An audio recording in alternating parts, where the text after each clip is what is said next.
Diversity and inclusion. We've all heard the words, and maybe we even have a vague understanding of what they mean. However, this complicated topic has a host of acronyms and other associated terms that may be completely new to us. In today's session, we'll explain what diversity and inclusion mean, what role belonging and equity play into it, and the impact of privilege. We'll also discuss code switching and some of the harmful behaviors that may result when D&I policies are not in place. Let's start at the very foundation of the D&I discussion. It can be confusing to many people with all the various letters, but what do these acronyms even mean? Diversity and inclusion is commonly known as D&I. It tends to be the most common phrase in these types of conversations. However, as we become more aware of the positive impacts D&I programs and policies have, we have also become aware of where they fall short. This is where DIB and DEI come in. DIB stands for Diversity, Inclusion, and Belonging, while DEI is Diversity, Equity, and Inclusion.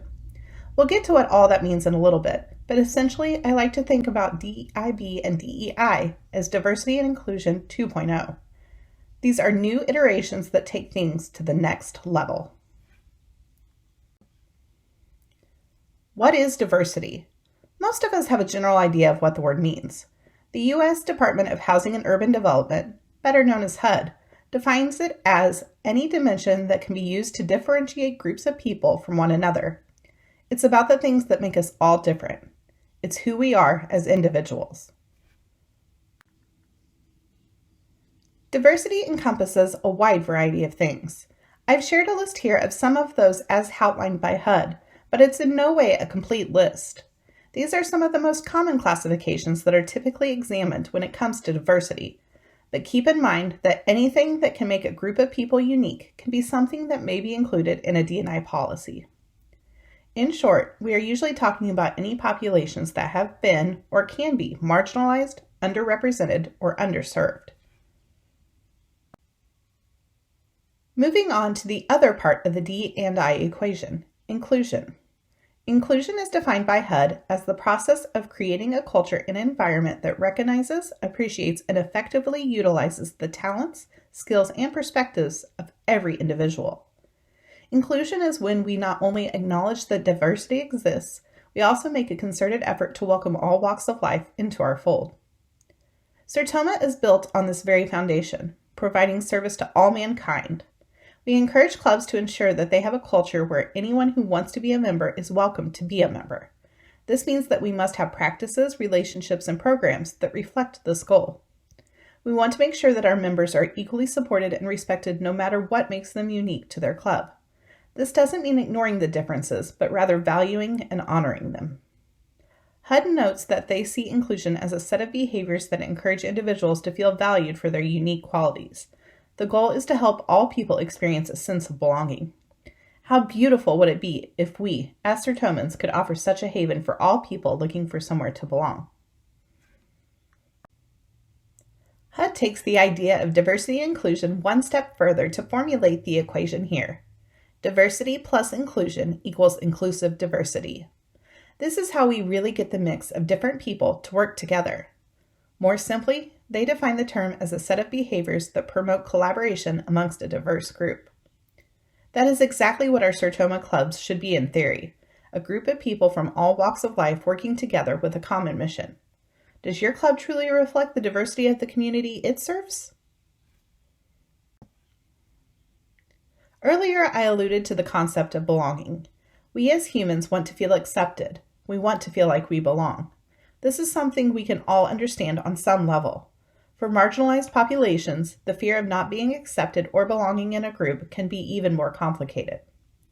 The Harvard Business Review provides us with this definition of the concept: the experience of being treated and feeling like a full member of a larger community where you can thrive. They explain that belonging does not automatically come with diversity and inclusion. You can have diversity without inclusion, and inclusion without an environment where everyone feels that they belong. This is where our next concept, equity, comes into play. Equity is defined by the Harvard Diversity, Inclusion, and Belonging Glossary of Terms as the fair treatment for all while striving to identify and eliminate inequities and barriers. It's important to understand this meaning and why it's different from equality. Equal treatment means that all people receive the exact same care, consideration, opportunities, and treatment, no matter what differences may exist. While this is a good start if equity cannot be reached for some reason, we really want to strive to get to equity in the end. With equity, we encourage and recognize these differences and make a concerted effort to eliminate barriers that cause such strife in the first place. Here's an example they provide. Let's say you have a group of people who need to get something off the top shelf of a cabinet. Harvard explains that equal treatment would be allowing everyone access to the same ladder.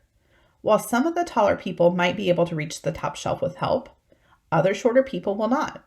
With equitable treatment, however, you provide the shortest people with the tallest ladder and the tallest people with the shortest ladder. This gives everyone the same chance to reach the ultimate goal of retrieving the item from the top shelf. We've talked a lot about minority and marginalized populations here, but what about the majority? It's important to remember that discrimination can go both ways, and that neither side should be allowed to demonstrate oppressive behaviors or use offensive language. However, we must recognize that in most groups, the majority has what is commonly termed privilege, that has historically given them preferential treatment for one reason or another. In order for DEI programs to work effectively, we must acknowledge that privilege exists, address how it functions, and work to build the proper balance. Code switching is another term that comes up often in the conversation on inclusion. Code switching occurs when an individual alters their behavior, language, or appearance to assimilate so that they may be treated fairly and properly. This harkens back to our discussion on belonging. People should not be asked, expected, or pressured into changing who they are to fit into another group of people. We must find ways to work together so that people are comfortable to be who they are in any club situation. Otherwise, we run the risk of ostracizing our members and even psychologically harming them. Let's turn to some of the most common terms that can be used to identify harmful behaviors. Most people will be familiar with the word discrimination. Many types of discrimination are explicitly forbidden by federal law. Harvard Business Publishing defines discrimination as the denial of justice and fair treatment by both individuals and institutions in many areas, including employment, education, housing, banking, and political rights. Discrimination is an action that can be followed by prejudiced thinking. Microaggression and gaslighting are two words that have become more common over the past decade, though many are still unclear exactly what they mean. Microaggressions, Harvard explains, are comments or actions that unconsciously or unintentionally express or reveal a prejudiced attitude toward a member of a marginalized group. The term gaslighting is used when there is a deliberate attempt to undermine a person's sense of sanity or reality. This is often aimed at the success, self-confidence, self-esteem, or well-being of the target. Most of us can universally accept that these are harmful behaviors, whether intentional or not. It's important to remember that we all have biases, and being unaware does not justify ignorance or offensive behavior.